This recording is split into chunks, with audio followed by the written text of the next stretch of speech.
Assalamualaikum warahmatullahi wabarakatuh. Perkenalkan, nama saya Nini Mahardika. Saya mahasiswi Akbar Fatimah Parepare. Nah, di sini saya akan menjelaskan mengenai filsafat Pancasila, yang dimana materi ini bertujuan untuk memahami filosofi Pancasila, memahami Pancasila sebagai sistem filsafat, serta mengetahui atau memahami Pancasila sebagai landasan negara dan bangsa. Adapun video ini bertujuan untuk menyelesaikan sebagai penyelesaian dari tugas pada mata kuliah Pancasila dengan dosen pengampu Bapak Martinus Cimung, S.Phil, MSI, MKes. Baik, langsung saja mengenai filsafat Pancasila. Nah, filsafat sendiri berasal dari bahasa Yunani, yaitu philein yang artinya cinta, sedangkan sophos yang artinya hikmah atau kebijaksanaan. Secara umum, filsafat Pancasila adalah ilmu pengetahuan yang menyelidiki hakikat segala sesuatu untuk mencapai kebenaran yang hakiki. Sedangkan Pancasila merupakan landasan bagi bangsa dan negara.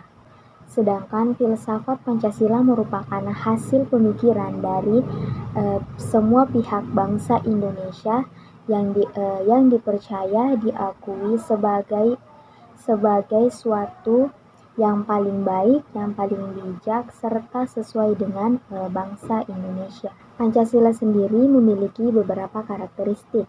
Yang pertama, Pancasila merupakan suatu kesatuan yang utuh.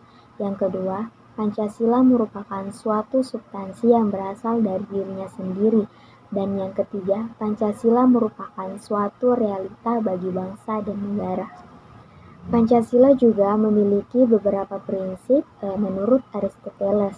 Yang pertama ada causa materialis, yang dimana di sini artinya Pancasila berasal dari nilai budaya sosial yang pada nantinya dijadikan sebagai bahan dan materi untuk pembentukan Pancasila tersebut. Nah, kemudian yang kedua ada causa formalis, dan maksudnya di sini Pancasila itu sudah sesuai syarat berdasarkan Undang-Undang Dasar.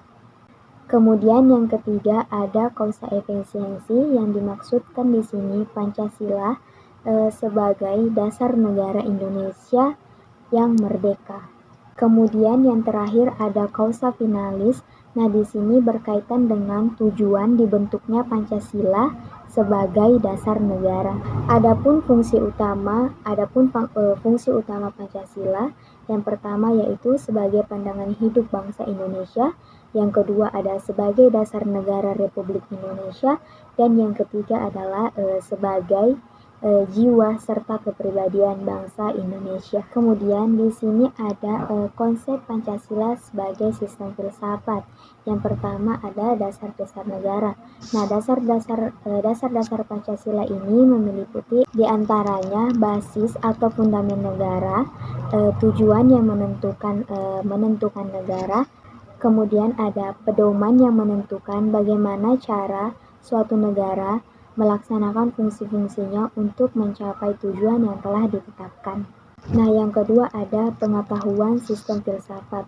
Nah, di sini Pancasila sebagai sistem filsafat atau sebagai dasar negara yang merupakan sumber dari segala sumber hukum yang telah berlaku di Indonesia.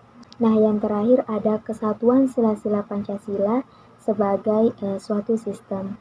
Nah, di sini Pancasila memiliki 5 sistem, yang dimana pada hakikatnya merupakan suatu filsafat.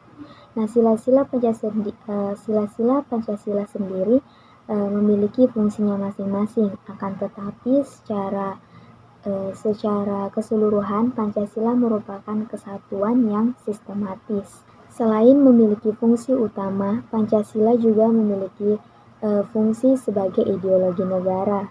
Di antaranya, pertama, memperkokoh persatuan bangsa karena bangsa Indonesia merupakan bangsa yang majemuk. Yang kedua ada mengarahkan bangsa Indonesia serta membimbing bangsa Indonesia ke jalan yang benar atau sesuai dengan tujuannya. Yang ketiga ada memelihara serta mengembangkan identitas bangsa Indonesia.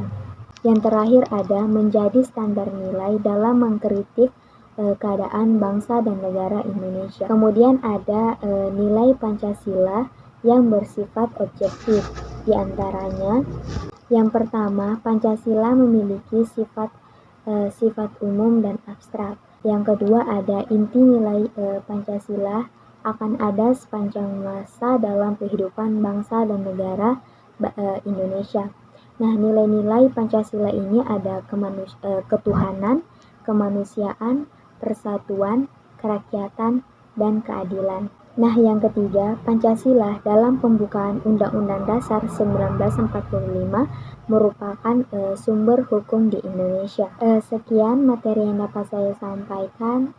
Saya mohon maaf apabila dalam penyampaian materi masih banyak yang kurang serta tata bahasa saya masih kurang jelas, dan saya juga berterima kasih kepada Bapak Martinus Cimung, SPIL MSI MK selaku dosen pengampu pada mata kuliah Pancasila.